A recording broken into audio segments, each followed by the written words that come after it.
Dieu, gloire soit rendue à celui qui nous accorde encore cette grâce d'être dans sa présence.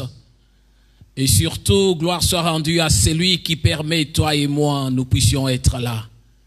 Je sais, nous sommes là, ce n'est pas un fruit de hasard. Le Seigneur connaît ce temps.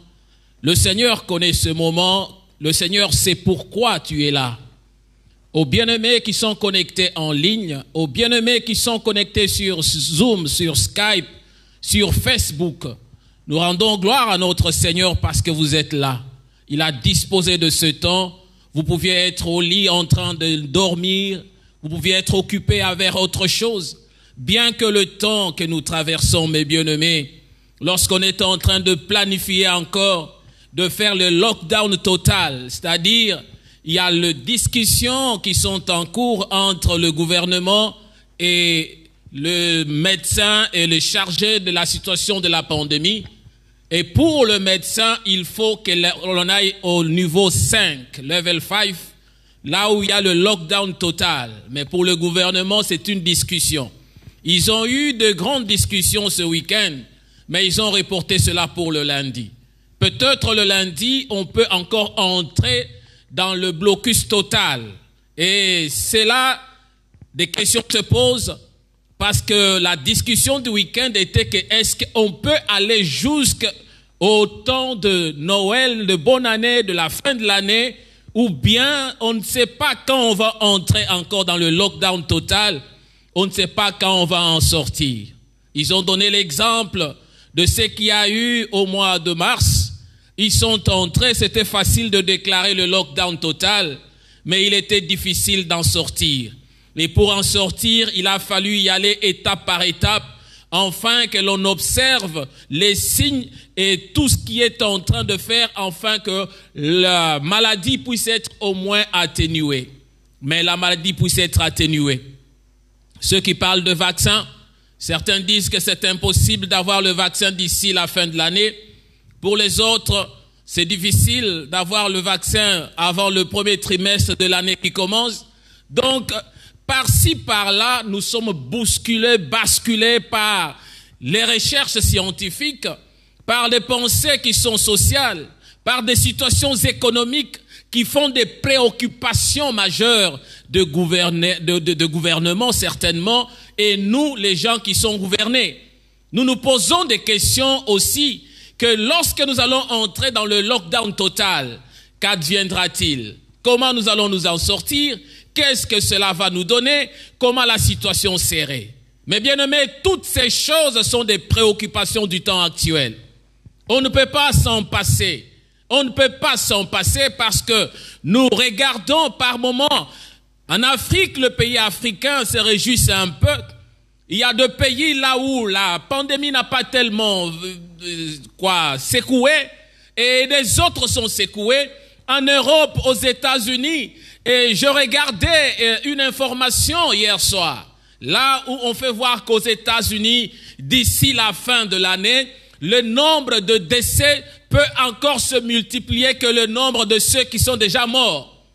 Dans toutes ces choses, ça amène de préoccupations majeures. De préoccupations majeures, nous avons partagé depuis le temps, la semaine passée, le dimanche passé, sur racheter le temps. Pour racheter le temps. Racheter le temps parce que le temps sont mauvais. Oui, mes bien-aimés, le temps sont mauvais. Tout ce que nous regardons, tout ce que nous observons, tout ce que nous écoutons, cela par moments secoue nos cœurs. On se pose des questions. Quand on va dormir, on ne sait pas ce qui nous arrivera demain. On ne sait pas ce qui peut arriver à l'un de nous demain. Mais parce que nous sommes de ceux-là qui croient en Dieu, de ceux-là qui ont confié toutes choses entre les mains de Dieu, nous avons cette confiance. Nous lui faisons confiance et nous tournons le tout entre ses mains pour dire, Seigneur, lorsque je me réveille le matin, garde mes pas. Aide-moi à marcher sur la paille fraîche et non sur la paille sèche. Et que je puisse, mon Dieu, mon roi, être épargné de tout danger, de contamination, de toute puissance qui peut amener au dérapage, à la mort, à des situations qui ne donnent pas gloire. Mais malgré tout cela, mes bien-aimés, bien que nous sommes en train de prier, bien que nous avons la foi, bien que nous sommes de ceux-là qui sont accrochés au Seigneur, la foi n'exclut pas la prudence. La foi n'exclut pas la prudence. Nous devons être prudents. Ne cherche pas à mourir avant le temps. Ne cherche pas de laisser la mission que le Seigneur t'a donnée à cause d'une indiscipline personnelle, à cause de manque de contrôle personnel, et à se laisser entrer dans ce trou, le trou béant qui peut emporter beaucoup de personnes. Nous avons vu des gens mourir. Nous avons vu des serviteurs de Dieu mourir. Nous avons vu des gens passer outre. Pourquoi? Parce que à un certain moment, c'est juste une prudence, une imprudence plutôt. L'imprudence de notre vie, nos attitudes que nous affichons, nous manquons de contrôle au-devant de certaines situations. Là où on vous dit qu'il y a le feu, on ne peut pas mettre le doigt dans le feu, sinon on va se brûler. Et la foi n'exclut pas la prudence, mes bien-aimés. Là où il y a le danger, évitons le danger. Là où il y a une situation catastrophique, n'allons pas nous jeter pour dire que nous avons la foi et que le Seigneur nous protégera. Non, le Seigneur nous protège certainement. Le Seigneur est avec nous, mais nous ne devons pas tenter le Seigneur. Nous ne devons pas tenter le Seigneur.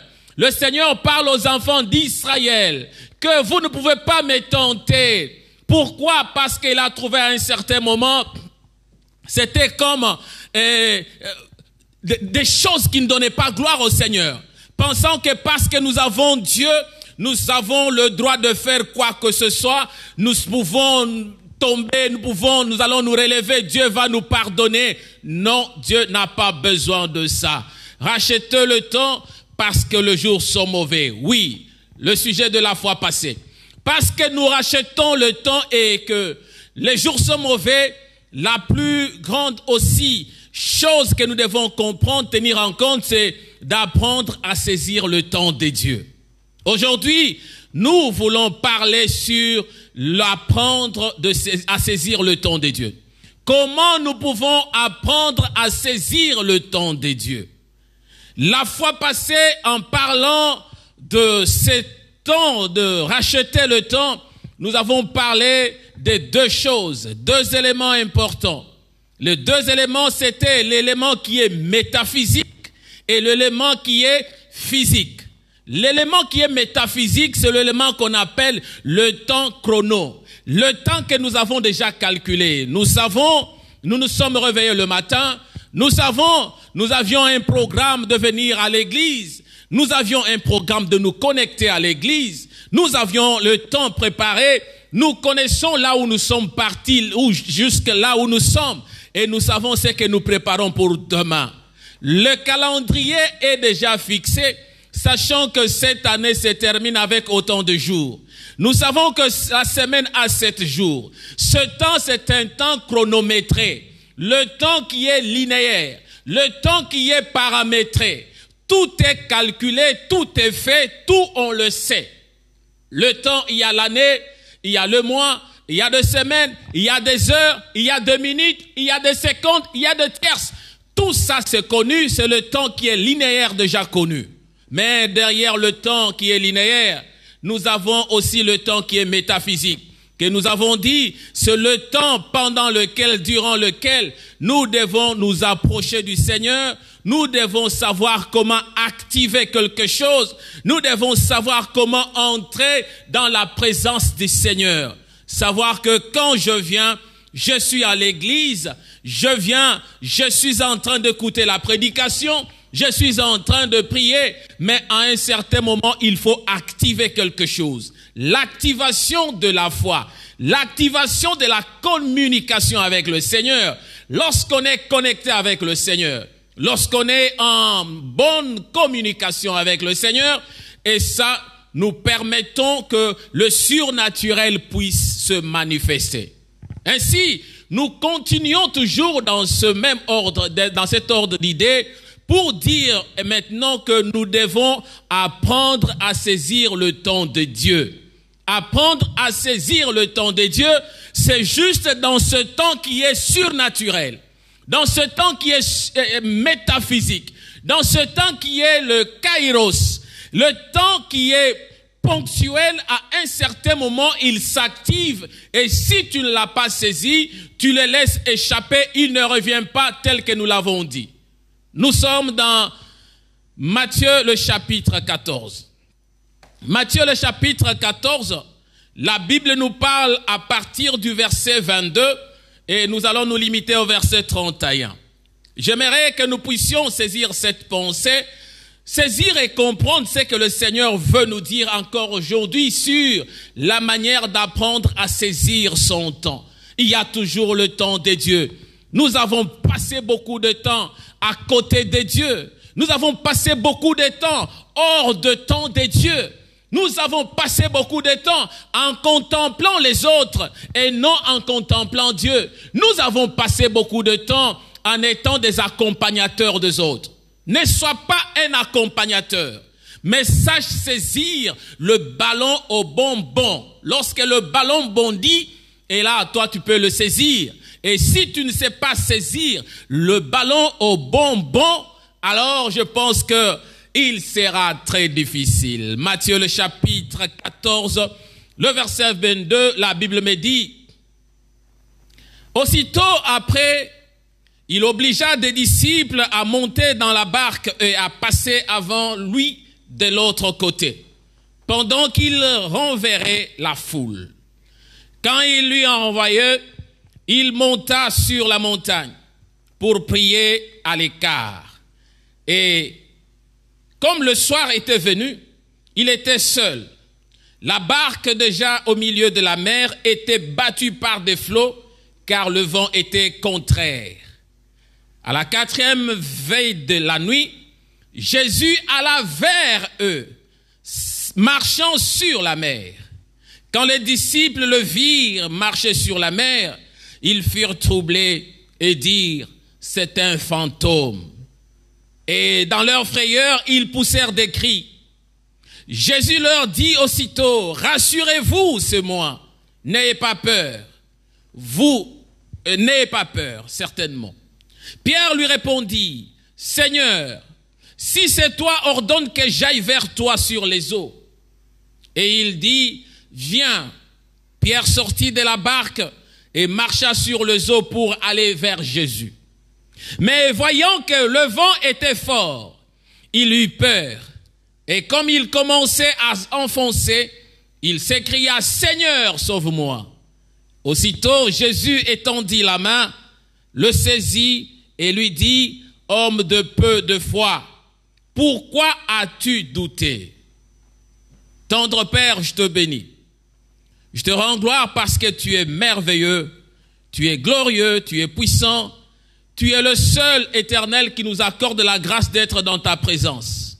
Sans toi, nous ne pouvons rien communiquer, mais avec toi, nous pouvons tout, Seigneur, parce que tu nous donnes les capacités et les qualités. Éternel, la sagesse et l'intelligence ne viennent que de toi. Les oreilles qui te reçoivent, Seigneur, sont ouvertes parce que c'est comme une terre qui a été apprêtée à te recevoir. Accepte en ces moments, Père, de pouvoir nous accorder cette grâce, de parler de ta part et de saisir de ta part. Nous voulons comprendre, nous voulons discerner, nous voulons saisir ton temps. Nous voulons, Éternel, mon Dieu, mon roi, saisir de cette opportunité que tu nous offres, afin que nos vies changent, que nos vies soient transformées. À la gloire de ton nom, nous avons ainsi prié. Et nous disons Amen. Amen, amen, amen. Gloire au Seigneur. Souvent, mes bien-aimés, nous avons toujours exigé à Dieu d'accomplir certaines choses. Nous avons toujours exigé à Dieu de pouvoir nous venir au secours. Nous avons toujours exigé à Dieu d'être attentif à nos prières à chaque moment que nous nous présentons au-devant de lui. Et lorsque nous sommes au-devant de lui et nous lui avons demandé et qu'il n'a pas répondu, et cela commence à troubler nos cœurs et nos pensées. On se pose des questions pour dire, mais comment? J'ai prié, j'ai demandé, qu'est-ce qui fait que le Seigneur ne m'a pas répondu? J'ai crié, j'ai prié, qu'est-ce qui fait que le Seigneur n'était pas attentif à ma prière? Et ça devient des sujets de préoccupations majeures de nos vies. Pourquoi? Parce que nous avons eu cet espoir. nous avons eu cette conviction de dire qu'en s'approchant auprès du Seigneur, aussitôt prier, aussitôt il va nous écouter et il va nous répondre à notre prière. Mais si nous regardons l'empressement avec lequel nous avons au devant de Dieu, au devant de nos problèmes et de nos situations, la manière que nous attendons que Dieu réponde à nos problèmes, si c'est la même manière que nous pouvons aussi répondre aux besoins de Dieu, mais bien aimé, je sais que personne ne pouvait tergiverser quelque part. Personne ne pouvait se lamenter quelque part. Personne ne pouvait rester dans la boue, en train de crier, de chercher la solution sans la trouver. Pourquoi? Parce que l'empressement que nous avons lorsque nous venons, nous demandons à Dieu d'agir. Et si nous pouvons aussi faire ce que Dieu nous demande, mais bien aimé, Dieu nous demande des choses qui ne sont pas si compliquées. Par moments, nos demandes sont très compliquées auprès du Seigneur. Par moments, nous demandons les choses à l'œil humain, dans la pensée humaine, dans la pensée scientifique. Lorsque les hommes nous entendent en train de prier, les gens se disent, mais comment cet homme peut prier comme ça? Pense-t-il qu'il peut recevoir de Dieu quelque chose avec une telle prière? Oui, c'est là où il y a un problème. Mais le Seigneur a aussi besoin que nous puissions être à la marge, à la hauteur, savoir comment répondre aux besoins pour lui être agréable. Il a besoin des hommes et de femmes qui lui sont agréables. Des hommes et de femmes, quand ils se tiennent dans sa présence et il sent lui-même Dieu, il sent que ces personnes sont des personnes avec lesquelles je suis en contact. Ce sont des personnes qui m'entendent, ce sont des personnes qui écoutent, ce sont des personnes qui mettent en application ce que je leur exige. Lorsque le Seigneur t'exige quelque chose, es-tu capable de le mettre en pratique? Lorsque le Seigneur te demande de pouvoir venir dans sa présence d'un cœur joyeux, lorsqu'il te demande ton cœur, est-ce que tu lui as certainement donné le cœur? Est-ce que tu as disposé ta pensée au devant du Seigneur? Parce que certaines situations que nous traversons peuvent être le temps de l'épreuve que le Seigneur est en train de nous éprouver. Il est en train de chercher à savoir, est-ce que nous sommes patients dans notre manière de nous approcher auprès de lui? Est-ce que nous sommes de ceux-là qui peuvent prouver le degré de notre attachement, le degré de notre foi, le degré de notre joie, le degré de notre empressement de lui être agréable? L'apôtre Jacques est en train de parler sur l'épreuve. Il nous dit, mes frères, regardez comme un sujet de joie complète les diverses épreuves auxquelles vous pouvez être exposés. Les diverses épreuves au devant desquelles nous pouvons être exposés, regardons cela comme un sujet de joie. Pourquoi? Parce que c'est au travers l'épreuve de notre foi que nous devons produire la patience. C'est par l'épreuve de notre foi que le Seigneur va contempler, regarder la capacité, la qualité, la force que nous avons à résister au devant de certaines situations. Oui, Dieu a besoin des hommes et de femmes qui savent être patients, qui savent se tenir dans sa présence. Quelle que soit la situation, quelles que soient les circonstances, la foi est tournée au devant du Seigneur. Quel que soit le moment, parce que le Seigneur est en train de dire, la foi accomplit parfaitement son œuvre dans l'homme. La foi accomplit parfaitement son œuvre afin que vous soyez parfaits et accomplis sans faillir en rien. Lorsque nous avons la foi, lorsque nous avons la patience au devant des épreuves, lorsque nous savons nous attacher auprès du Seigneur, quelle que soit la situation, quel que soit le moment que nous traversons, nous devons savoir que ça peut être une épreuve. Et cette épreuve doit nous amener à ce que le Seigneur est en train d'attendre auprès de nous. Nous devons savoir que l'épreuve, par moments, nous amène à la maturité. Nous devons devenir matures. Des chrétiens matures, des chrétiens capables de tenir ferme au devant du Seigneur, quelle que soit la situation. Voilà, dans ces textes que nous venons de lire, il s'agit du Seigneur Jésus-Christ. Jésus, il était avec la foule. Lorsqu'il était avec la foule, il se trouve maintenant que non, le temps était arrivé où il fallait traverser de l'autre côté. Pour traverser de l'autre rive, il a fallu prendre une barque et traverser les eaux qui étaient là, la rivière. Et il a demandé aux disciples, comme moi je suis encore occupé avec la foule, profitez parce que le soir est en train de venir, prenez la barque et traversez. Mais voilà, les disciples ne lui ont pas posé la question de savoir si nous allons partir, mais comment toi tu vas nous suivre? Ils n'ont pas posé cette question. Il a dit seulement, oh, traversez, allez-y. Ils se sont empressés, ils sont entrés dans la barque, le Seigneur est resté avec la foule. Le temps de pouvoir terminer avec la foule, le Seigneur va se retirer. Il va se retirer à l'écart dans la prière. Il commence à prier, il prie, et là, il était déjà tard. Et quand il finit de prier, le voilà marchant sur les eaux. Il va maintenant pour rejoindre les disciples qui étaient déjà au milieu de la traversée. Et quand ils arrivent, du coup les disciples regardent sur les eaux. Ils regardent quelqu'un en train de venir vers la 4e veille de la nuit. Et la personne est en train de marcher sur les eaux.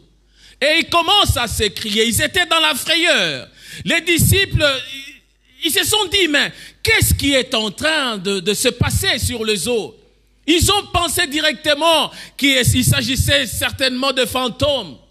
Ils ont pensé, non, les fantômes de mer, le fantôme de rivière, les esprits mauvais sont en train de nous poursuivre. Ils étaient dans la frayeur et ils ont commencé à pousser des cris.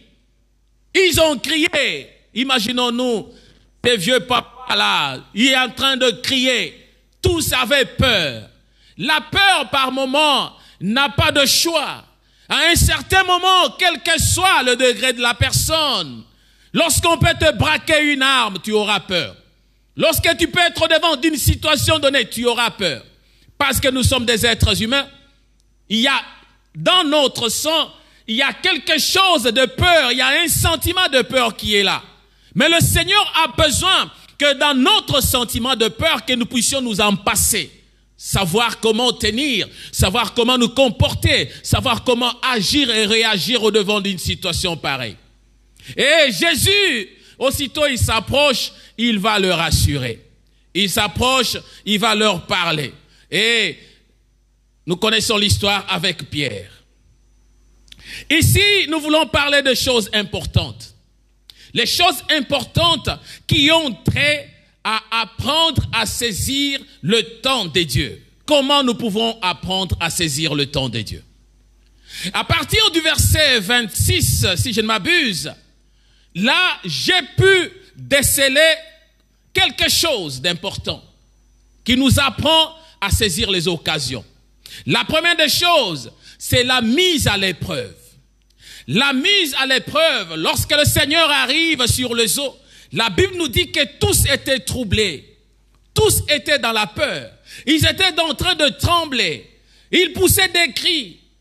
Ils savaient que mais maintenant c'est fini. Au milieu de la traversée, nous allons mourir. Il n'y a pas d'autre solution. C'est le fantôme qui est en train de venir, est en train de nous attaquer pour nous terrasser. Et dans la frayeur, il criait. Je me pose des questions. Et c'est cette question que je te pose aussi. Combien de situations effrayantes et douloureuses as-tu traversées? Des situations de douleur que tu as connues. Les situations dans lesquelles tu es arrivé à un certain moment de lâcher la foi.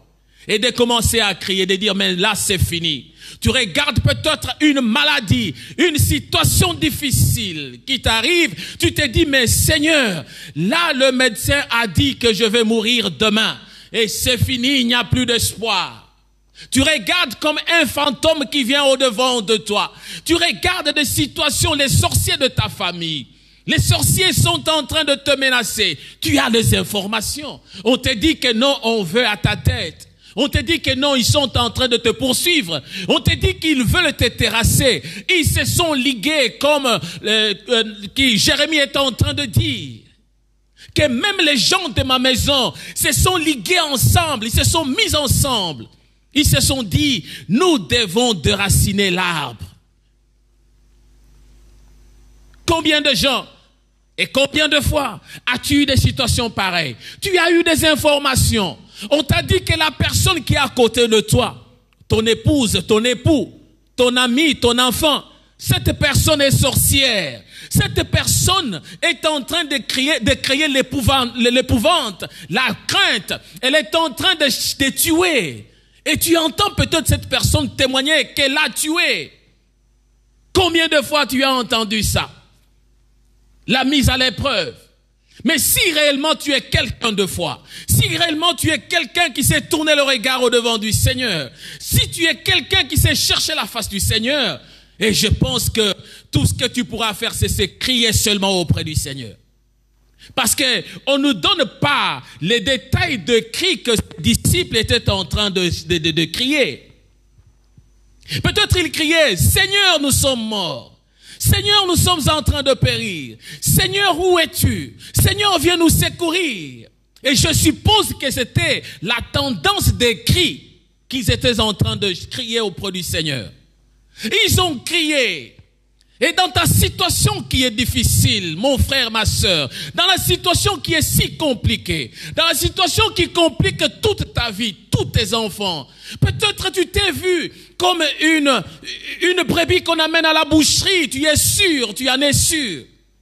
Tu sais que maintenant, ils en veulent à ma vie. Tu sais que maintenant, ils sont en train de terminer ma vie. Tu regardes la maladie qui est en train de ronger. Tu regardes la vie ne marche pas. Tu regardes ta joie, on t'a dit, on t'a rassuré, on a témoigné que la joie que tu devais mériter, cette joie-là a été récupérée par une personne. Et que c'est telle personne, c'est ton oncle, c'est telle ou telle autre personne qui est en train de combattre ta vie. Quelle est ton attitude? Attendre que cela arrive ou crier auprès de celui qui peut t'apporter la solution? As-tu vécu cela? Tu l'as vécu en criant auprès du Seigneur? Ou bien tu t'es cantonné sur l'expérience de ta vie? Tu t'es cantonné sur la connaissance de ta vie? Tu t'es cantonné sur ce qui ne donne pas gloire au Seigneur? Ils étaient là. Ils ont vécu avec le Seigneur. Ils connaissaient ce que le Seigneur devait faire dans leur vie. Ils savaient ce que le Seigneur était capable d'accomplir dans leur vie. Ils ont vu de miracles. Ils ont expérimenté de miracles. Ils savaient qu'il en était capable. Et de là où ils venaient, ils ont vu comment le Seigneur guérissait le malade. Ils ont vu comment le Seigneur faisait de miracles. Ils ont vu comment le Seigneur a multiplié le pain. Ils avaient cette assurance. Ils savaient que ce Seigneur-là était aussi capable de faire quelque chose. Sais-tu que le Seigneur est capable de faire quelque chose? As-tu entendu parler de témoignages? As-tu entendu parler de la grandeur de Dieu? As-tu entendu parler que Dieu a guéri, Dieu a béni, Dieu a trouvé solution, Dieu est capable d'agir encore dans ta vie? Ils ont crié auprès du Seigneur parce qu'ils savaient que lui, il était celui qui était capable de trouver solution au problème. Ils ont tourné le regard auprès de lui. La deuxième chose, c'est l'assurance qui est venue auprès du Seigneur. Lorsque nous tournons le regard auprès du Seigneur, lorsque nous sommes en train de crier en criant auprès du Seigneur, il faut que le Seigneur nous rassure. Le Seigneur ne peut rassurer que celui qui a confiance en lui. Le Seigneur ne peut rassurer que celui qui se confie en lui. Le Seigneur ne peut rassurer que celui qui s'est tourné le regard et sachant bien que c'est lui qui est le maître qui est capable de tout faire en ce moment. C'est ainsi que nous voyons dans le verset 27, la Bible nous dit, Jésus leur dit aussitôt, rassurez-vous, c'est moi, n'ayez pas peur. N'ayez pas peur, parce qu'ils étaient déjà dans la peur. Par moments, la peur éloigne de nous l'assurance de Dieu. La peur éloigne de nous la bénédiction. La peur éloigne de nous la consolation divine. Et le Seigneur veut leur rassurer. Il veut leur dire, n'ayez pas peur. Une assurance, parce que le Seigneur est venu aussitôt. Quel que soit le problème qui t'effraie, quelle que soit la situation qui t'effraie, quelles que soient les pleurs, quelle que soit la situation dans laquelle tu es en train de gémir, Mon bien-aimé, si tu apprends à saisir le temps de Dieu et tu sais tourner le regard auprès de Dieu, mon bien-aimé, le Seigneur te rassurera. Le Seigneur viendra auprès de toi et le Seigneur viendra te tendre la main. Dans ces moments, c'était un moment difficile. Rassurez-vous, c'est moi. N'ayez pas peur. N'ayez pas peur. Quelle que soit la situation, n'ayez pas peur. Quels que soient les moments difficiles de la vie, n'ayez pas peur. Parce que la peur va t'éloigner de beaucoup de grandes choses que le Seigneur est capable de faire. Dans la peur, beaucoup de gens n'ont pas su prier. Dans la peur, beaucoup de gens n'ont pas su tourner le regard au devant du Seigneur. Dans la peur, beaucoup de gens ont perdu confiance en Dieu. Dans la peur, les gens se sont détournés lamentablement de Dieu. Parce qu'ils ont eu peur de la vie. Et quelqu'un est venu menaçant ta vie. Quelqu'un est venu menaçant ce que tu es. Il vient, il dit maintenant, si tu n'abandonnes pas ton Jésus, je vais te tuer. C'est un esprit de peur qui va envahir la personne. Et lorsque l'esprit de peur va envahir, la personne va abandonner la foi. La personne va abandonner l'espérance qu'elle avait en l'égard du Seigneur. La personne va tout abandonner en se détournant du Seigneur. Et là, ça devient un champ ouvert vers l'ennemi. La troisième chose, c'est ce que Pierre était en train de dire. C'est ça le thème même de notre message du jour. Apprendre à saisir le temps. Pierre a su comment saisir le temps de Dieu. Pierre, du coup, lorsque le Seigneur est en train de rassurer, dire que ce mois, voilà, Pierre est en train de réagir au verset 28 pour dire, Seigneur, si c'est toi, ordonne que j'aille vers toi sur les eaux. Saisir le moment de Dieu.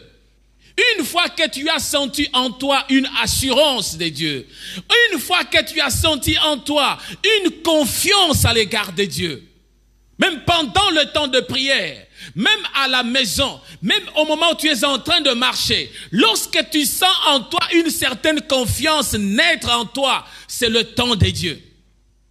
Lorsque tu sens au plus profond de ton cœur une ébullition dans ton cœur, tu sens en toi une joie, un cœur ouvert, une visitation divine, sache bien que c'est ça le moment. Et Pierre en a profité. On appelle ça juste l'action.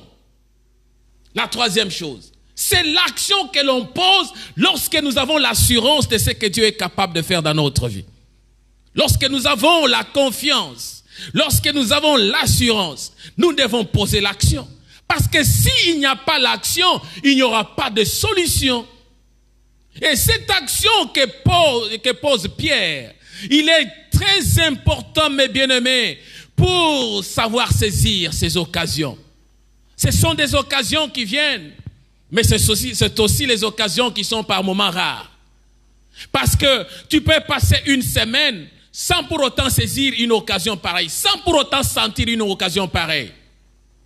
Le temps peut venir pour toi, juste de prier pour les gens, de prier pour toi-même, de laisser tes problèmes auprès du Seigneur. Mais la sensation de la présence et de la consolation, la sensation de la visitation, la sensation, c'est seul Dieu qui sait quand il veut le faire, quand il veut se manifester.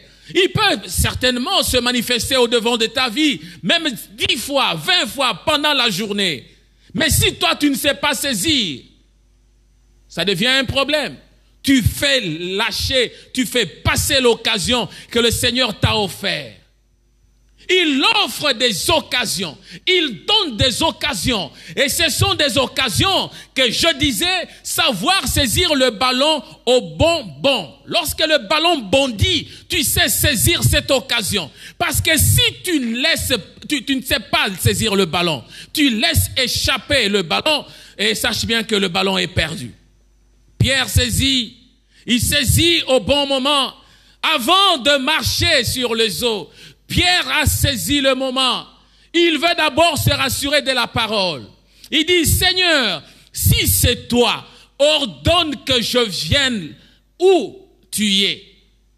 Que je marche aussi sur les eaux. que je vienne là où tu es en train de planer sur les eaux. Et lorsque le Seigneur a entendu cette parole, oui, c'est par la parole que le Seigneur nous rassure. C'est par la parole que le Seigneur nous donne la confiance. C'est par la parole que le Seigneur amplifie encore la confiance que nous pouvons avoir à son égard. Si c'est toi, ordonne que j'aille vers toi. Et le Seigneur lui dit, viens. C'est ça la parole. Et cette parole, Pierre en a saisi. Combien de fois le Seigneur t'a-t-il dit, viens? Combien de fois le Seigneur t'a-t-il dit, je suis la solution? Combien de fois le Seigneur t'a-t-il dit, prie? Combien de fois le Seigneur t'a-t-il dit, cherche-moi? Combien de fois le Seigneur t'a-t-il dit, viens à moi? Lorsque tu es troublé, lorsque tes pensées sont troublées, lorsque tu ne sais pas encore bien te rajuster dans la vie, le Seigneur t'a parlé. Mais comment toi tu as réagi? Comment toi tu es venu au devant du Seigneur? Quelle place accordes-tu à la parole du Seigneur lorsqu'elle t'est prêchée? Lorsque tu l'écoutes tel que tu es en train d'écouter maintenant? Apprendre à saisir le temps de Dieu. À saisir le temps de Dieu juste au bon moment. À saisir la parole de Dieu au bon moment. Quelle est la place que tu accordes à la parole du Seigneur? Qu'est-ce que tu accordes à la parole du Seigneur? Est-ce que as-tu confiance en cette parole? Parce que par moments, le chrétien commence à écouter la parole comme une habitude, comme une conversation légère, et enlevant la puissance qui est dans la parole, et éloignant la puissance qui est dans la parole du Seigneur. Le Seigneur a donné cette opportunité à Pierre. Il lui a dit, viens. Il t'accorde aussi cette opportunité. Dans les eaux troubles, dans les moments difficiles, dans la maladie, dans la situation incurable. Mon bien-aimé, le Dieu n'est pas un Dieu des anecdotes, mais un Dieu vivant, capable de trouver solution. Solution au devant de problèmes qui tracassent ta vie, au devant de ce qui bloquent ta vie. Pierre a saisi l'occasion. Il a voulu sortir des temps qui est naturel. Le temps naturel, c'était les tourbillons que l'on voyait. Le temps naturel, c'était dans la barque où ils étaient. Le temps naturel, c'était là où ils étaient avec les autres disciples en train de traverser. Lui a voulu sortir de ce temps qui était naturel.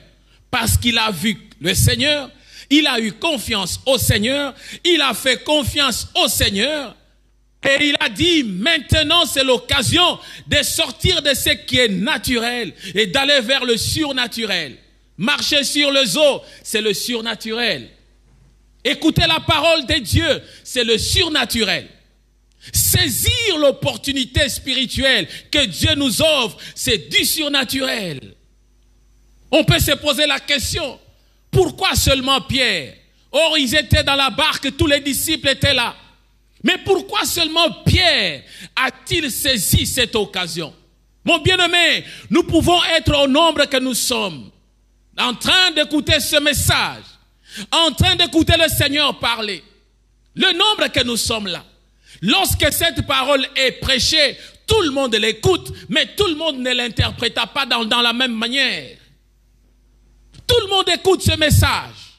Mais tout le monde ne saisira pas l'occasion pour pouvoir s'approcher au Seigneur, pour trouver solution à son problème au devant du Seigneur.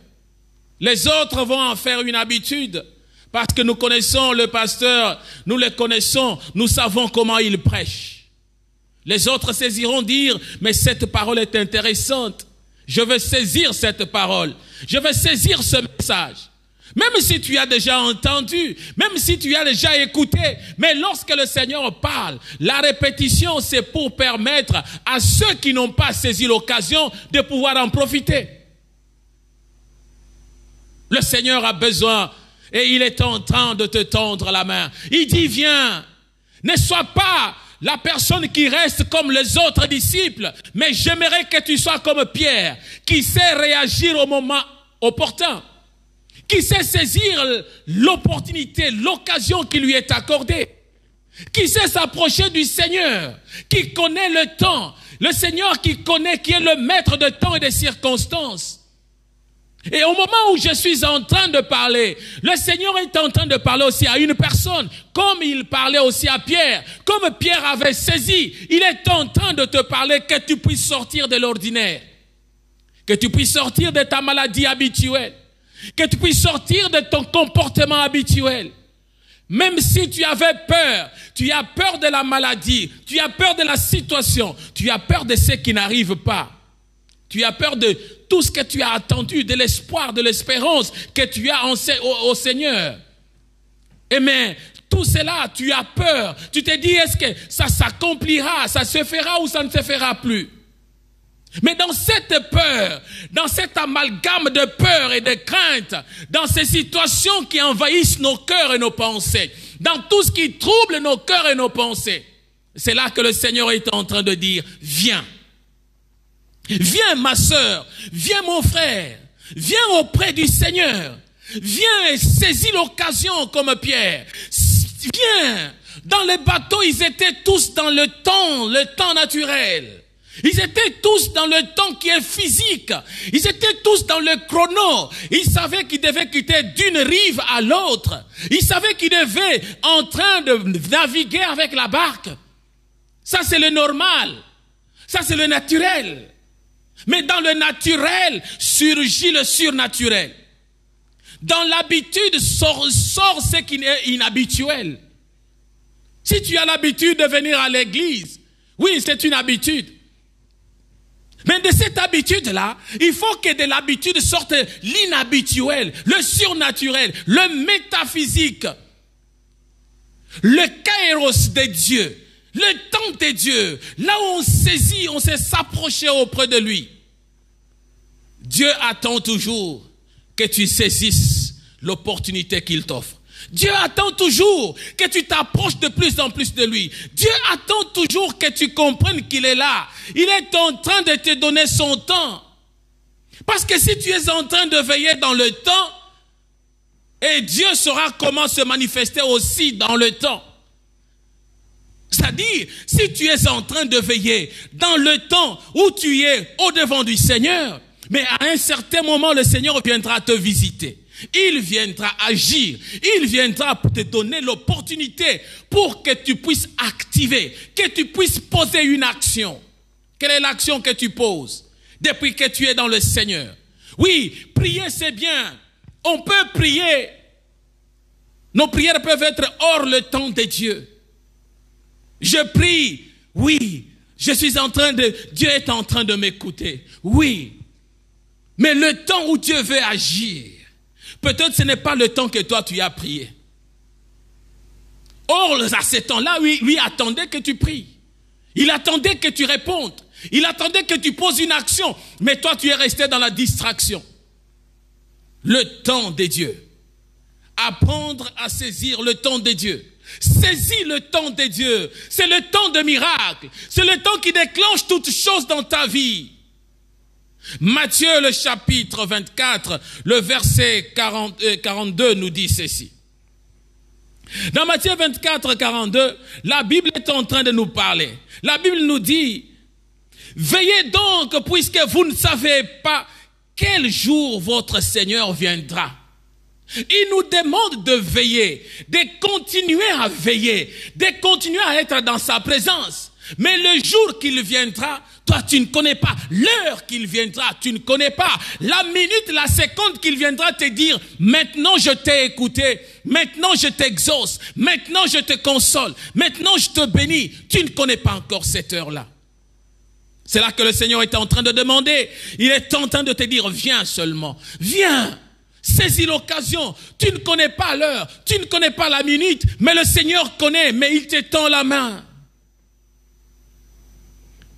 Dans la plupart des cas, mes bien-aimés, l'être humain est toujours soumis dans le temps qui est linéaire.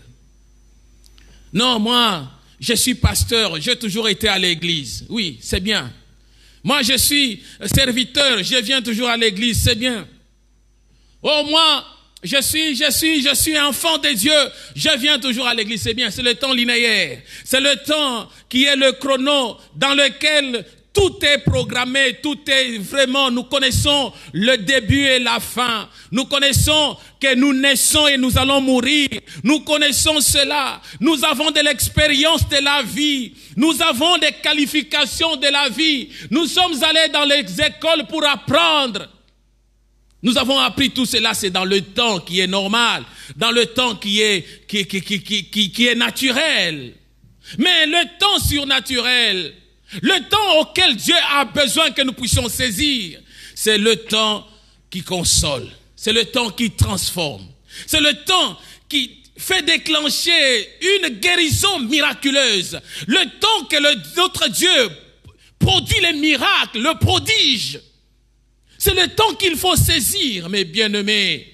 Dans la Bible, nous regardons presque tous les miracles que le Seigneur a accomplis. Les personnes ont su saisir le bon moment. Quand tu sais saisir le bon moment et tu t'approches auprès du Seigneur, le Seigneur va répondre. Regardez cette femme qui vient auprès du Seigneur avec son enfant malade. L'enfant était malade, tout le temps il tombait, ils étaient en train de souffrir beaucoup avec son enfant. Lorsque la femme amène l'enfant auprès du Seigneur, la femme syrophénicienne. Et le Seigneur regarde, il dit, mais non, la nourriture des enfants, on ne peut pas le donner aux petits chiens. Mais la femme avait la persévérance parce qu'elle avait besoin de saisir le temps de Dieu. Elle était persévérante et n'a pas regardé cela comme étant une humiliation. C'est pourquoi la Bible nous dit, veillez. Vous ne connaissez pas le temps. Veillez. Parce que vous ne savez pas à quel jour le Seigneur viendra. Si vous veillez, si vous restez assidus, si vous continuez, vous persévérez avec le Seigneur, si vous restez attachés avec le Seigneur, et c'est à cela que vous verrez le Seigneur accomplir de grandes choses. Il a besoin d'accomplir de grandes et de bonnes choses dans nos vies. Il a besoin de faire de grandes et bonnes choses dans nos vies, mes bien-aimés. Voilà pourquoi le Seigneur nous parle dans Luc le chapitre 19. Qu'est-ce que le Seigneur est en train de nous dire? Là, nous regardons une situation qui arrive. Dans cette situation, le Seigneur nous parle. 41-44. Comme il approchait de la ville, Jésus, en la voyant, pleura sur elle et dit, si toi aussi, au moins ce jour qu'il t'est donné, tu connaissais les choses qui appartiennent à ta paix. En ce jour qui t'est donné, en ce jour que le Seigneur t'accorde, si tu peux connaître les choses qui appartiennent à ta paix, mon frère et ma soeur, si tu peux connaître le temps que Dieu a programmé, mais maintenant elles sont cachées à tes yeux. Pour beaucoup de chrétiens, les choses qui appartiennent à leur guérison, qui appartiennent à leur paix, qui appartiennent à leur miracle, qui appartiennent à leur vie joyeuse dans le Seigneur, ces choses demeurent encore cachées à leurs yeux. C'est ce que le Seigneur est en train de pleurer, de parler sur Jérusalem. Et il te parle, il me parle. Il dit, si tu connaissais réellement, si toi aussi au moins, en ce jour qui t'est donné, tu connaissais les choses qui appartiennent à ta paix. Est-ce que tu connais les choses qui appartiennent à ta paix? Est-ce que tu connais ce que le Seigneur veut faire? Les choses qui appartiennent à ta guérison? Est-ce que tu connais comment tu peux apprendre à saisir l'occasion que Dieu te donne? Jérusalem n'a pas su saisir le temps qui appartenait à qui était accordé pour la paix. Mais maintenant, ces choses sont cachées devant toi. Il viendra sur toi des jours où tes ennemis t'environneront d'étrangers, t'enfermeront et serreront de toutes parts. Ils te détruiront, toi et tes enfants au milieu de toi, et ils ne laisseront pas en toi pierre sur pierre, parce que tu n'as pas connu le temps où tu as été visité. Mon bien-aimé, beaucoup de personnes, beaucoup de gens, beaucoup de chrétiens, beaucoup de croyants, beaucoup de personnes qui sont venues auprès du Seigneur n'ont pas connu le temps de leur visitation. N'ont pas connu le temps où Dieu Seigneur est venu à leur porte. N'ont pas connu le temps où le Seigneur est venu leur parler. N'ont pas su saisir ce que le Seigneur veut communiquer dans leur vie. parce que tu n'as pas connu le temps où tu as été visité. C'est ainsi que beaucoup sont en train de souffrir. Tu souffres parce que tu n'as pas saisi le temps de Dieu. Tu souffres parce que tu n'as pas compris le temps où le Seigneur s'est présenté au devant de toi. Il est venu à ta porte. Et lorsqu'il est venu, c'était le temps de ta paix. Si tu connaissais les choses qui appartenaient à ta guérison, les choses que le Seigneur t'a offertes. Mais Jacques et les autres étaient dans la barque. Ils n'avaient pas connu ce temps-là. Ils n'ont pas connu le temps de la visitation divine. Ils n'ont pas su que c'était le Seigneur. Et parce que le Seigneur les avait rassurés, ils n'ont pas su saisir de cette opportunité. Est-ce que tu peux aussi saisir de cette opportunité? Est-ce que tu peux encore t'approcher auprès du Seigneur, tournant le regard au devant du Seigneur? Et la quatrième chose dans notre texte que nous étions en train de lire dans Matthieu, c'est savoir demeurer dans le temps de Dieu. Qu'est-ce qui arrive maintenant à cet homme de Pierre? Oui, il est venu auprès du Seigneur. Il a profité. Il a saisi. L'occasion lui a été offerte. Il en a profité. Il s'en est réjoui. Et lorsqu'il est venu, il a fait le premier pas, le deuxième pas. Et il est venu auprès. Lorsqu'il s'avançait vers le Seigneur, maintenant les pensées humaines sont venues en lui.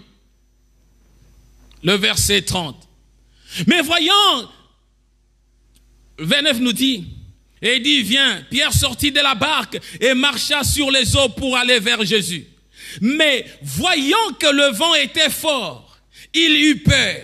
Et comme il commençait à s'enfoncer, il s'écria, Seigneur, sauve-moi. Aussitôt Jésus tend la main, le saisit et lui dit, homme de peu de foi, pourquoi as-tu douté?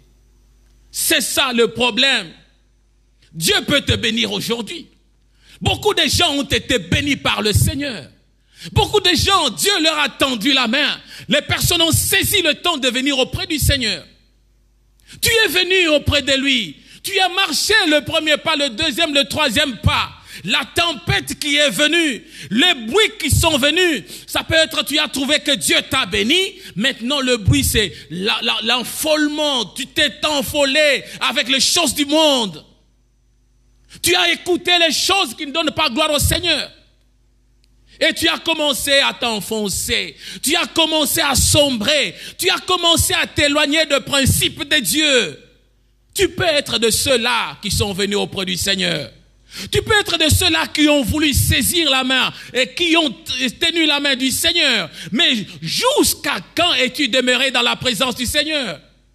Pourquoi tu n'arrives pas à demeurer dans la présence du Seigneur? Pierre était là, oui. Mais le problème est que il a commencé à sombrer. Pourquoi? À cause de la tempête. À cause de ce qui était autour de lui. À cause de ce qu'il était en train d'entendre, de regarder à gauche, à droite, il n'a pas regardé sur Jésus. Lorsque tu fixes le regard sur Jésus, lorsque tu fixes le regard sur le Seigneur, c'est lui qui t'a appelé. Tu continueras avec lui. Tu marcheras avec lui. Il pouvait bien marcher, aller jusqu'auprès de lui, et le Seigneur devait rentrer avec lui jusque dans la barque, et il devait continuer le chemin. Beaucoup de gens ont laissé tomber la bénédiction du Seigneur. Le Seigneur a commencé un processus avec toi, lorsque tu avais activé ta foi.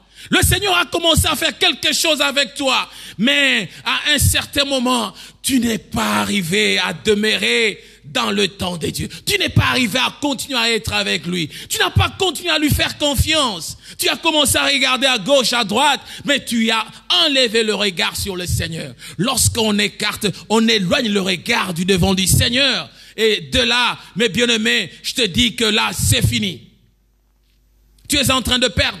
Tu es en train de sombrer. Tu es en train de te noyer. Tu es en train de perdre ce que le Seigneur t'a donné. Beaucoup ont perdu leur bénédiction. Beaucoup ont perdu les sujets de leur joie. Beaucoup ont perdu ce que le Seigneur voulait faire dans leur vie. Le Seigneur a commencé, mais toi tu n'as pas voulu continuer avec le Seigneur. Le Seigneur a commencé, mais toi tu n'as pas voulu aller avec le Seigneur. Comment peux-tu marcher avec le Seigneur lorsque tu as le regard tourné, tu es éloigné du Seigneur? Oh mon bien-aimé, ma bien-aimée. Oh mon bien-aimé. Oh, oh, je suis touché par ce message. Oh, cette prédication était bonne, hein? C'était une bonne prédication. J'ai été touché par la prédication. J'ai été touché par le message. Le Seigneur m'a parlé, c'est une bonne chose. Le Seigneur, lorsqu'il te parle, c'est pour que tu puisses demeurer avec lui. C'est pour que tu puisses changer ta vie. C'est pour que tu puisses t'accorder avec lui. Il a besoin de ça. Il a besoin de ça. Il a besoin que tu arrives à demeurer avec lui. Oh, la prière, non. La prière d'aujourd'hui, vraiment, Dieu nous a écoutés. Nous sommes convaincus. Oui, Dieu t'a écouté. Est-ce que tu comprends les sujets que tu as priés, que tu as demandé à Dieu?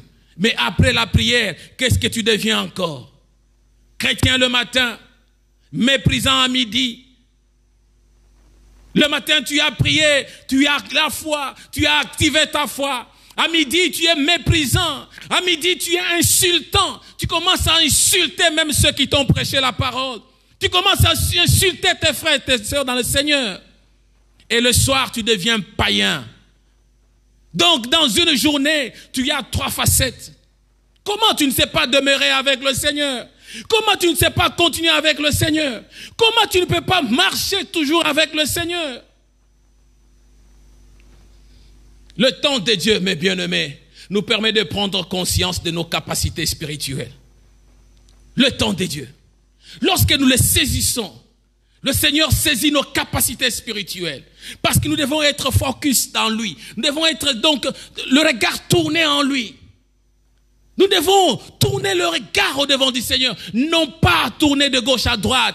Et le temps là nous permet de prendre conscience. La conscience doit travailler. Cette conscience n'est pas la conscience charnelle, mais la conscience spirituelle. Pourquoi? Parce que à un certain moment, nous devons comprendre que quand nous prenons la dimension du surnaturel, l'impossible commence à devenir possible. Cela n'est possible que si nous avons conscience en la personne, confiance en la personne et notre conscience spirituelle pour la personne de Dieu. Et l'impossible commence à devenir possible. Ce qui était bloqué commence à s'ouvrir. Mais comment les choses peuvent-elles s'ouvrir lorsque toi tu es un chrétien caméléon, un chrétien changeant de couleur, un chrétien qui n'est pas stable? Tu as bien prié le matin. Tu as bien écouté ce message aujourd'hui. Mais après ce message, qu'est-ce que tu fais? Qu'est-ce que tu vas dire? Tu es en train d'écouter, oui, le Seigneur a besoin. Il t'a tendu la main. Il te tend la main. Prépare ton cœur à écouter, à saisir la main de Dieu. Dans la vie, vous savez mes bien-aimés, si vous continuez de faire ce que vous avez toujours fait sans révélation, vous obtiendrez toujours le même résultat. Ce que vous faites, l'habitude, la monotonie. Je viens, je le fais, je pars. Je viens, je prie, je pars. Mais s'il n'y a pas la révélation, s'il n'y a pas le métaphysique, s'il n'y a pas la visitation divine, s'il n'y a pas l'impulsion du Saint-Esprit dans ce que tu fais, tu vas rester toujours dans la monotonie. Tu vas, tu reviens, rien ne changera. Ça sera le même résultat. C'est pourquoi nous voyons des chrétiens qui sont chrétiens, se disent chrétiens, depuis qu'ils sont dans la vie chrétienne, rien n'a changé dans leur vie chrétienne. Rien ne change. Tu es chrétien depuis que tu as eu ton baptême. Jusqu'à ce jour, rien n'a changé dans ta vie. Pourquoi? Parce que tu es dans la monotonie, tu es resté attaché au naturel, au physique. Tu es resté attaché aux lois naturelles de ce monde. Tu n'arrives pas à te déconnecter à un certain moment pour entrer dans ce que Dieu te veut, dans ce que là où le Seigneur t'attend. Oh, le Seigneur a besoin, il a besoin que tu comprennes, il a besoin que tu saisisses, il a besoin de toi, mon bien-aimé, ma bien-aimée, il a besoin que tu t'approches de lui. Pourquoi? Parce que il a besoin de faire quelque chose. Lorsqu'il arrive, à un certain moment, il rencontre les disciples en train de prêcher. Il les trouve. Ils sont dans les difficultés sérieuses. Ils n'arrivent pas à trouver. Ils ont travaillé toute la nuit. Et ils ont travaillé, ils sont là, fatigués. Dans le lac, ils ont prêché, ils ont fait. Mais toute la nuit, ils ont travaillé. Mais voilà que rien n'a changé dans leur vie. Rien n'a changé. Rien n'a changé. Pourquoi? Parce que à un certain moment, ils ont travaillé selon l'expérience humaine. Ils avaient confiance dans leur expérience. Et lorsque le Seigneur arrive, il dit, avance dans les eaux profondes, Pierre. Jetez les filets et vous allez pêcher. Nous sommes dans Luc chapitre 5.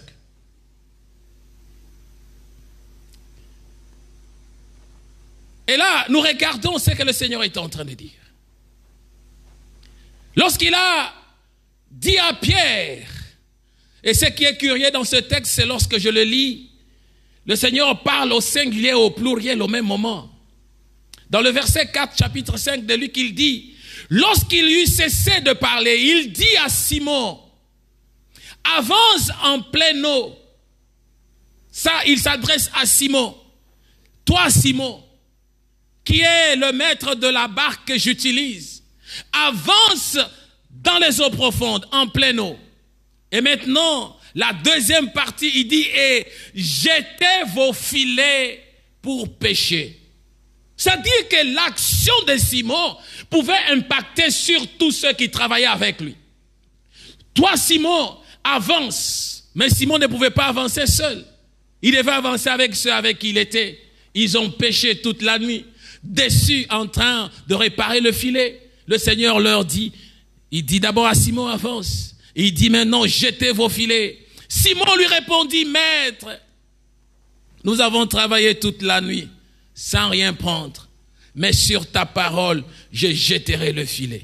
Sur la parole du Seigneur. Peux-tu aussi jeter? Sur la parole du Seigneur, peux-tu jeter tes filets? Regarde là où tu n'as pas bien marché. Vous avez toujours essayé de faire quelque chose, de trouver solution selon vos expériences, de chercher solution aux problèmes selon l'ancienneté de votre vie. Vous avez cherché des guérisons, vous avez cherché que Dieu vous guérisse de maladies, de ceci ou de cela, tout ce qui vous tourmente. Vous avez cherché selon peut-être la dimension qui est naturelle, la dimension naturelle. Simon était avec ses disciples dans le temps naturel. Mais le Seigneur a voulu les amener dans le surnaturel. Avancer et jeter. La même place où ils ont récolté les échecs. La même place où ils n'ont pas pêché. Et la technique de la pêche, c'est surtout la nuit qu'ils peuvent trouver de gros poissons. Mais là, c'est pendant la journée, c'est le surnaturel. Dieu est capable que tu comprennes lorsqu'il te dit que tu puisses saisir l'occasion. Avance dans les eaux profondes. Jette le filet. J'aimerais maintenant que tu ouvres ton cœur. Parce que nous voulons prier ensemble. Avance maintenant dans la dimension surnaturelle. Déclenche ce qui est spirituel. Avance là où tu as trouvé que ça n'a pas marché. Les capacités intellectuelles, tout ce que tu avais récolté les échecs. Toujours pour le même problème. Le problème pour lequel tu as récolté les échecs. Le problème pour lequel ça n'a pas été. Le problème pour lequel tu n'as pas trouvé de solution. Le problème pour lequel on t'a humilié. Le problème pour lequel tu n'as pas été excellent. Le Seigneur te dit, viens. Comme il a dit au même Simon, dans Matthieu 14 qu'on l'a lu.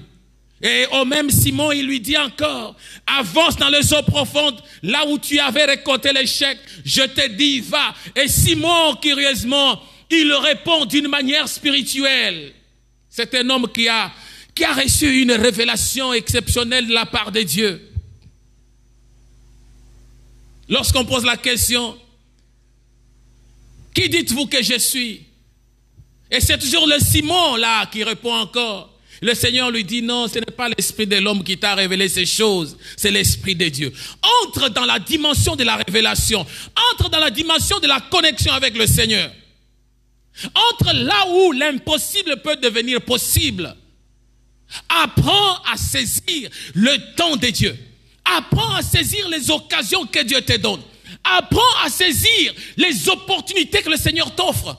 Parce que si tu n'apprends pas à saisir cela, mon bien-aimé, tu vas pécher toute la nuit et tu ne trouveras rien. Tu vas marcher 2 pas, 3 pas, parce que le Seigneur t'a donné la lueur de la guérison, mais tu vas sombrer parce que tu n'as pas fixé le regard au-devant de lui. Lorsque tu commences à tourner de gauche à droite, tu vas perdre ta bénédiction et ta consolation. J'aimerais que tu tournes le regard au-devant du Seigneur. Avance dans les eaux profondes. Avance là où il y a l'échec. Regarde le problème qui te tourmente là. Regarde le problème qui est sujet d'échec là. Regarde le problème pour lequel tu trouves que c'est impossible là. Regarde ce problème là. C'est le problème pour lequel le Seigneur a besoin que tu puisses avancer. Simon a dit, c'est sur ta parole. C'est sur ta parole. J'ai fait selon mon expérience. Je n'ai rien trouvé. Mais sur ta parole, Seigneur, j'avance et je vais jeter le filet. Sur ta parole, Seigneur, j'avance et je dois trouver la solution. Sur ta parole, Seigneur, j'avance et je vais conquérir ce qui était pour moi l'échec. Je vais l'obtenir maintenant. Je viens, oui, viens. Si réellement c'est toi. Tu vas dire au Seigneur, en ce moment, commence à prier. Dire au Seigneur, Seigneur, si c'est toi qui parles au travers ton serviteur, Seigneur, je viens. Je viens parce que je veux marcher sur les eaux. Si c'est toi, Éternel, qui a fait avec Pierre, si c'est toi qui as fait avec Simon, Seigneur, j'avance dans les eaux profondes parce que je veux jeter encore le filet de la foi. Je vais regarder ce qui ne marche pas. Regarde ta maladie. Regarde ton problème. Regarde là où tu as mal. Regarde là où tu es en train de souffrir. Les médecins t'ont condamné. C'est vrai, ils ont dit. Mais regarde maintenant si tu peux jeter, alléluia. Si tu peux jeter dans les eaux profondes le filet. Si tu peux sortir de l'ordinaire, des condamnations médicales. Si tu peux sortir des diagnostics médicaux pour dire, Seigneur, je crois. Seigneur, je viens. Seigneur, je m'abandonne. Seigneur, je marche maintenant. Je veux marcher sur les eaux. Je veux être connecté avec toi. Je veux, Éternel, bénéficier de ce qui est de toi. Et le Seigneur, le Dieu de gloire, est capable de te répondre. Alléluia. Tourne le regard. Tendre Père, je ne serai pas long dans ma prière. Je verrai que tu exerces ta foi.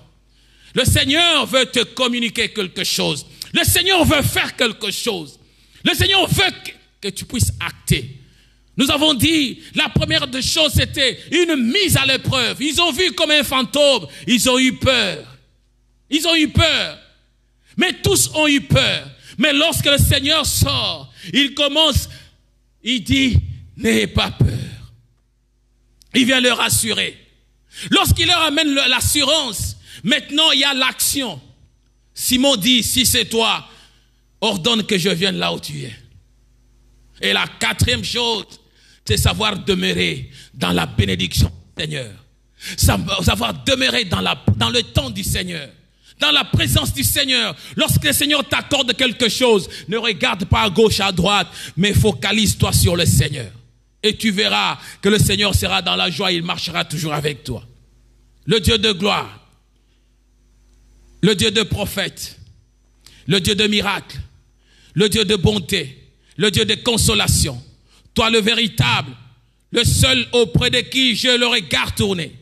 Auprès de toi, Seigneur, j'implore ta grâce. J'implore ta bonté et ta majesté. Je demande, Éternel, la démonstration de ta magnificence. Tu es le seul capable de changer des situations et des circonstances. Révèle-toi maintenant, Seigneur, dans la vie de mon frère, de ma sœur. Regarde l'Éternel, oh les échecs qu'il a, Éternel, récoltés. Les échecs dans la vie, les échecs dans le mariage, les échecs dans la vie sociale, les échecs au travail, les échecs éternels, mon Dieu, mon roi, dans le projet gigantesque qu'il pouvait obtenir, pouvant changer toute sa vie. Seigneur, maintenant je viens auprès de toi. Je demande, Éternel, par ta parole, Éternel, accepte par la foi de mon frère, de ma sœur, Éternel, que ce qui a été échec dans sa vie puisse être transformé en sujet de joie. Éternel, ce qui n'a pas marché depuis des années, depuis des temps. Éternel, là où il y a les lamentations et les pleurs, Seigneur, regarde cette maladie. Éternel, les fibromes, les myomes, Seigneur, regarde cette maladie, éternel, au plus profond oh Seigneur, du corps de tes enfants, Seigneur. Regarde, Seigneur, ce qui ne marche pas. Regarde, Seigneur, éternel, le regard tourné au-devant de toi. Tu sais, éternel, renverser, éternel, les choses pour nous faire partir du naturel au surnaturel, de l'impossible au possible. Et je m'en vais maintenant, Seigneur, ordonner, éternel, le surnaturel, Seigneur, par ta parole et ta puissance, de pouvoir visiter, de pouvoir, éternel, se manifester dans la vie de mon frère, dans la vie de ma sœur. Éternel, tu es le seul qui est sur les larmes. Regarde cette maladie éternelle qui est chronique, cette maladie qui tourmente, cette maladie éternelle qui persiste. Malgré le médicament, la maladie ne finit pas, Seigneur. Malgré, éternel, mon Dieu, mon roi, le traitement, la maladie n'a pas trouvé de solution. Mais toi, tu es le médecin par excellence. Descends et agis, Seigneur. Permets que ton sang précieux puisse être à l'œuvre.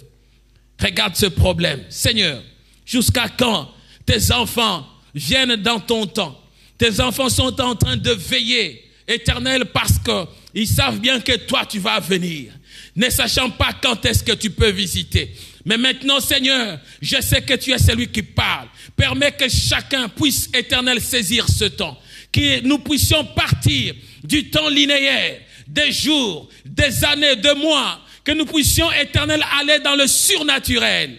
Ta parole me dit, 1000 ans sont comme un jour, et un jour comme étant 1000 ans. Seigneur, tout le temps que tes enfants ont passé dans la souffrance et dans la maladie, toi tu es capable de renverser la vapeur. Donne gloire. Manifeste-toi, Seigneur. Éternel, permets que la joie soit immense. Tu as dit à Jérusalem, si tu savais ce qui pouvait être le sujet qui t'accorde la paix, si tu pouvais saisir ce temps de la paix, Éternel, mon Dieu, mon roi, permets que tes enfants saisissent ce moment, le moment de ta visitation, le moment de la guérison, le moment de la joie, le moment éternel qui va, éternel, changer toute leur vie pour la gloire de ton nom. Glorifie-toi, toi le véritable. Je te prie, Seigneur, de demeurer le seul garant, le seul maître, le seul guide dans tout ce que toi tu es capable de faire. À toi l'honneur, à toi la puissance et la magnificence. Visite chacun de tes enfants de gloire en gloire et au siècle de siècles. Je te rends gloire, Seigneur, parce que tu es parfait. Merci, Seigneur. Merci pour ta consolation. Merci pour ta visitation. Au nom de Jésus-Christ. Et nous savons dire Amen. Le Seigneur est bon, le Seigneur est glorieux. Le Seigneur est puissant parce que il est celui qui sait nous apporter encore l'assistance. Bien-aimé, j'aimerais te dire ceci. Apprends à saisir le temps de Dieu. Tu verras beaucoup de choses changer dans ta vie. Ne reste pas dans l'habituel, mais rentre dans le métaphysique, dans le surnaturel. Et le Seigneur te visitera. Nous sommes l'Assemblée chrétienne Péniel, à Cork, dans la ville d'Irlande. Nous rendons gloire au Seigneur. Je pense que vous qui nous avez écoutés, vous qui nous avez suivis, vous allez aussi partager cette vidéo pour en faire une large diffusion. Et que le Seigneur vous bénisse pour ce travail que vous êtes en train de faire à partager cette vidéo. Que le Seigneur vous bénisse pour la propagation de l'évangile du Seigneur. Et que la grâce de Dieu vous accompagne. Au nom de Jésus-Christ. Nous allons nous retrouver prochainement à la même heure. Et ça sera le dimanche pour encore passer ce temps de culte.